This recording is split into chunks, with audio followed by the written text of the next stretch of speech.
to Slow and Steady, the podcast where you get to follow along as we figure out how to build and run a SaaS. I'm Brian. And I'm Benedikt. Each week we'll give you an honest peek into our lives as we work on our products and keep the lights on with consulting. Today is December 4th and I am tired. This is episode 20 and I am feeling sluggish. This is bad. Yeah, in a way it is. What's up? One of us needs to have some energy. No, man, why am I so... Yeah, I'm just feeling tired, dude. I think I'm still, getting my energy back from, last week was U.S. Thanksgiving. We had family in town, which I loved. They're like lovely people. It was awesome. It was great time. It's just like there was a thing going on every night, And I don't know that I've said this on this podcast. My wife and my two oldest daughters were in a Christmas play in one of the nearby communities in Longmont, Colorado. And so we went to, they had performances on Friday, Saturday, and Sunday. And so went to Friday and Saturday. That's been great. That's not what's making me tired. It was just like, it has felt like there has been something every single day and evening for a little bit now. And so I'm just feeling tired. How about you? Yeah, we didn't have any holidays, so that didn't play into it. But I just didn't sleep well tonight. There was, I don't know, as I mentioned a couple of episodes ago, falling asleep isn't a problem. But the moment I wake up, my brain starts spinning. And your brain's moving. I don't know. I didn't check the time when I woke up this night because I try to avoid this because usually it just stresses me out, like, alarm's going off in like an hour. I should probably try to get more sleep and stuff like that. So I don't check the time, but I woke up at some point and then was unable to fall asleep for the rest of the night. Oh, man. Just thinking about stuff. I'm so sorry. And not even productive, not even productive stuff, just like random thoughts about where to take the product, what to build, how to build it. Yeah, stupid stuff like that. Man, I'm sorry, dude. That is your tiring. Fault, I guess. Well, what? So you don't have any trouble going to sleep? No. Do you go to bed at a reasonable, mature hour? Yeah, like 11 p.m. usually, something like that. Okay. I mean, yeah, it's not a fixed time, but that's usually the time where I get sleepy. About. Sure. Yeah, go to bed. Got it. Yeah. Man. Yeah, sleep is one of those things where everybody talks about how important it is. Everybody knows it's really important. But man, it's just, I don't know. At the end of the day, after, being on for so long, I just usually find that I want to veg. I need some introversion time and watch something on Netflix or something. Just it just ends up keeping me up too late. Yeah, but I guess like that part is still important. Like you have to take time to relax a little bit and maybe even transition into going to bed, because like when I work until late at night, until almost bedtime, then usually falling asleep is a problem. But I try to get disconnected and just get the brain to rest by just watching a stupid movie or something like that, where you don't have to think about it too much. Yeah, I know. Well, we just started The Crown on Netflix. Have you seen this at all? No, not yet. Okay. Yeah.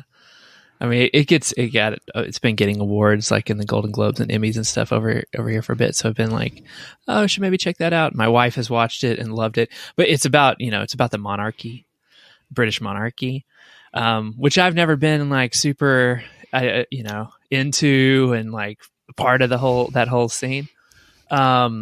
But it is really good. The acting is fantastic. The writing is great. So we've been watching that recently, and that's kept me up later than I I was about to say it's kept me up later than I would have liked, but that's not true. I would like to have stayed up for another episode or two. It's kept me up later than I ought to be awake. Yeah. I can see how that happens. We've been finally watching Breaking Bad over the last couple of weeks. Only like 3 episodes to go until the finale of the whole the series finale. Yeah. Oh man. Yeah, you're getting into you're in it. It's good. I think the next, well, I'm not going to say anything. Yeah, Breaking Bad's one of my favorite series of all time. It will probably be intense. And stopping is hard at this point. Yeah, right. Yeah. One more. Well, what's going on with user list? You had an exciting announcement. Yes. On Twitter. I can't believe I made it, but I shipped the in-app messaging thing at least to behind the feature flag and the first version. Yeah. But wow, that was easier than I thought it was going to be. Well, that's great, man. There's still so much to do, but I mean, it's working, and finally there's a thing that I can iterate on, and that's exciting. Yeah. So, you've got it behind a feature flag, meaning only you and Jane are tinkering around with it? Yep. Okay. Is the next step to say, okay, let's ship it, or is the next step, okay, let's put it behind, let's release it to 10% of our users, or so how are you gonna roll it out? What we're planning to do is first, I think, just use it for ourselves a little bit and play around with it, because there's a lot of new stuff to discover, like all the interactions with the new UI element on the receiving side of things. I'm not entirely sure how that will work. Then I have to do some more work on the JavaScript snippet part people can embed in their websites. That's just very rough right now. And what we're going to do next is just set up calls with people who expressed interest in this particular feature, and then show them what we have and gather some feedback of what did they have in mind, what do they want to do, and then basically incorporate the feedback into the current state of things, and then eventually roll it out to them. That's awesome. Yeah. I'm excited. That was the thing that kept me awake tonight. Yeah. That's great. Well, so where did you land on the whole JSON Web Tokens conversation from last time? I basically kept it like it was. I found a way to implement it in a way that didn't look as bad as it was before. And now I'm quite happy. I basically encapsulated all the logic of parsing and verifying the tokens into its own class, and now it's hidden, like all the mess is hidden, and I guess you can just reuse it everywhere. And what was really helpful was a couple of people on Twitter sent feedback. Like I had this thread going with am I doing this wrong? Please point me in the right direction. And someone actually pointed me to Pusher's ChatKit API. So Pusher is a service that basically sells WebSockets, I guess. And they have this ChatKit library that does the exact same thing. They allow you to generate those tokens and then send them to their service, and they will unpack it and verify it and basically transfer user identities that way. And that was the final thing I needed to see. Someone else had a similar idea and rolled it out to production, and I was like, okay, I'm not on the wrong path. It's actually a reasonable way to do it. That's awesome. I wasn't familiar with it. Is that the one that my friend Andrew mentioned? Yeah, he mentioned it. Yeah, that's true. Okay. I need to look into that a little bit more. I had never heard of it when he mentioned it. And, he mentioned it, but then I saw somebody else. I think someone from Pusher even commented on it, pointing out that that's exactly the way they do it, and that's what confirmation I was looking for. Yeah. Solid. Yeah. What about you? Oh man, I mean, I am dragging here. I think I don't have much to report because I mean we recorded this Wednesday, or we recorded Yeah. last Wednesday, and I pretty much like wrapped up a little bit of client work, and then Thanksgiving, um, Thursday and Friday, and then let's see, this Monday I just did a bunch of client work, and yesterday about 50-50. I'm trying to revamp some stuff on my consulting site. I've got a couple of posts that are now starting to generate a little bit more organic traffic. Still not like gobs and gobs of traffic, but like analytics. It's just continuing to just kind of tick up, week by week. So I gave a bit of time to that, bit of time to that yesterday. And I think what I would like to talk about right now is I'm trying to figure out if there's a way to round out client work for the end of the year and prepare for like the first 2 or 3 weeks of January to just be 100% on Headlamp. Not even not in the way that you've said, boom, I'm going full time, but just kind of acknowledging things are really slow a little bit after the holiday break anyway. Yeah. So how about just lean into that and just leverage it and say the first 2 weeks of January I'm gonna work 100 full time on Headlamp, and then pick things up. And so it's kind of that's what I'm thinking through right now. I'm trying to figure out what would be the best. What groundwork do I need to lay in order for me to be able to do that, and work stress free for those 2 weeks, not panicked about needing to do biz dev and generate income and all that other boring stuff.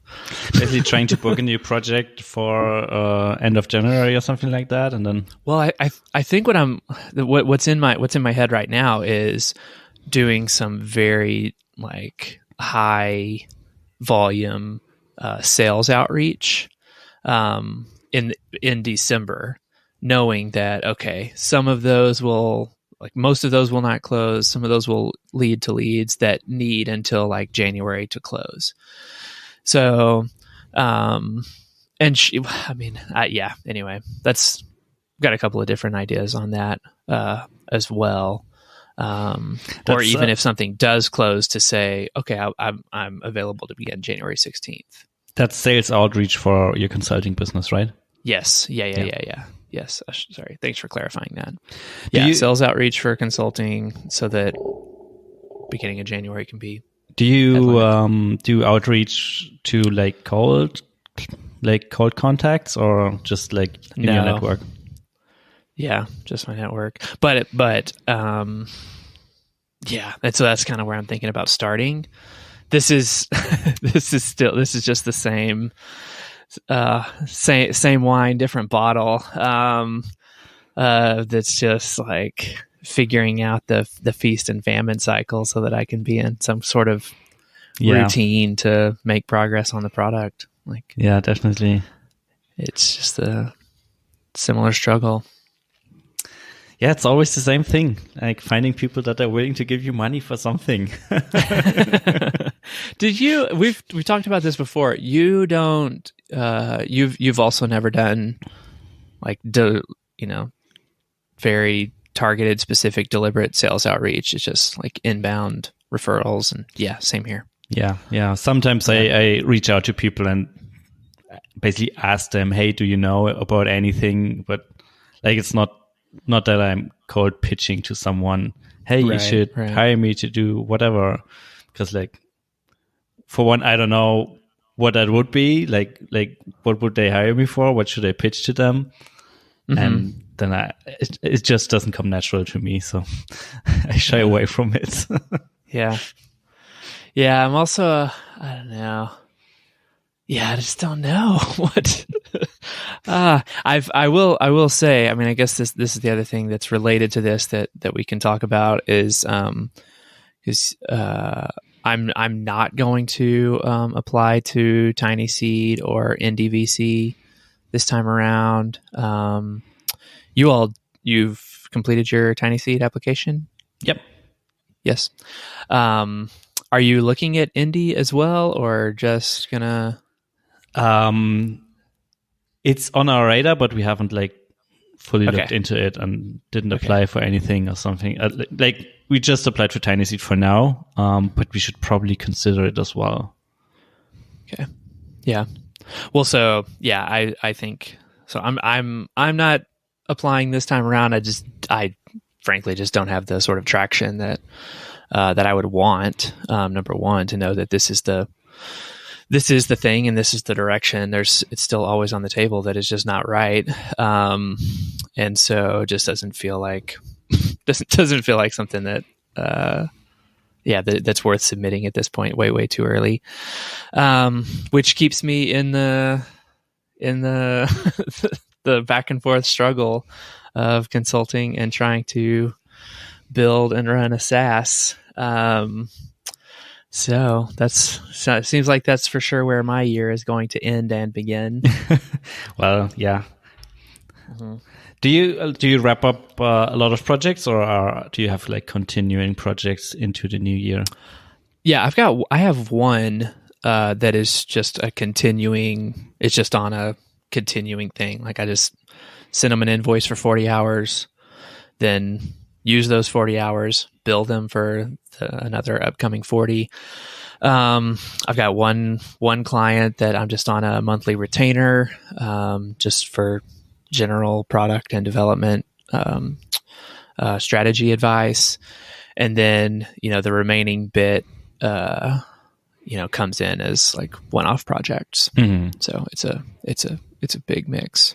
It's a big mix. So it's you at least covered for some revenue and don't have to start from scratch. And yeah, right. So and this this calendar year is going to close fine. I don't have to send another invoice, and I will hit the target that I set for myself at the beginning of the year. So nice. That's all good. Congrats. And so thank you so much. And so that's kind of what put it into my head of, hey, just that you can take off, quote, take off, 2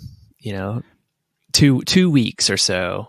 And that means that you'll need to, do a little bit of sprinting and make up for it at some point in the year, but you'll have 50 weeks to make it up. Yeah. That's kind of what just put the idea in my head of, why not just take it off when it's slow anyway? So we'll see how that goes. I will, you could keep me accountable to that and ask me about it next week and see if I've been laying the groundwork for making that possible. Do you set a lot of goals for the new year? A little bit. I for the last 5 years, I've done this thing called the Year Compass. I believe it is yearcompass.org. No, it is. Oh, it's just yearcompass.com. They must have. Hey, they pulled a user list and bought the .com. Anyway, I've done this for the last. I think it is 5. That it's it takes a couple of hours to go through. It's this booklet that walks you through a series of questions where first you reflect on the year before, a bunch of memories, things that you you learned from, your best moments, your highest lows, goals that you accomplished along the way. And then you do the same thing for the year ahead, where you imagine those things. And I usually break this up into 2 evenings, 2 hours for the reflection, 1 hour for the look ahead. And so I really enjoy it as an exercise because it's not like New Year's resolution sort of thing, which I think it gets kind of dumped on because it's a little bit cliche now, but I think there's even some good stuff there. But this kind of strikes the balance between, it's what's good about New Year's is that it's a natural time to look back and then to look ahead. And so that usually means people set resolutions, but this is good because it just takes a higher level view of, different areas of your life, health, finances, spiritual reflection, if you're into that sort of thing, work, family, friends. And then at the end of it, you kind of arrive at one word for your year to come, to kind of set it as like a theme. And so that's what I do. Should check it out. I recommend it. Yeah, I wrote on the link for the show notes, and I'll definitely check it out. Sounds interesting. Mm-hmm. I used to set goals, like I think 3 to 4 goals for the year, but I usually just make 2 of them. Yeah. And at some point that made me realize, hey, that's kind of stupid. maybe I should stop. But on the other hand, I mean, it helps to at least have a direction to Completely go into. Agree. Yeah. It's not so much about achieving it. It's more like trying to achieve it and heading into the right direction. Even if you make, like, let's say revenue, you make only 70% of what you set out to, that's still better than, who knows? Than the 0% that would than the happen. 0%. Yeah. And in terms of revenue, it helped me to be more strategic about like, which project do I take on? Where do I spend my time? So it helped in that regard, but like other goals, like I want to write more and that I write at least, 4 blog posts a month. Those never worked out for me. Right. Yeah, no, I feel the same way. That's usually how that goes for me as well. I think that's how it goes for a lot of people. And then they come to that conclusion of, well, this is stupid. I shouldn't do it. And that is not the conclusion that you should come to. Yeah. It's that the structure is wrong. Yeah. So fix the structure.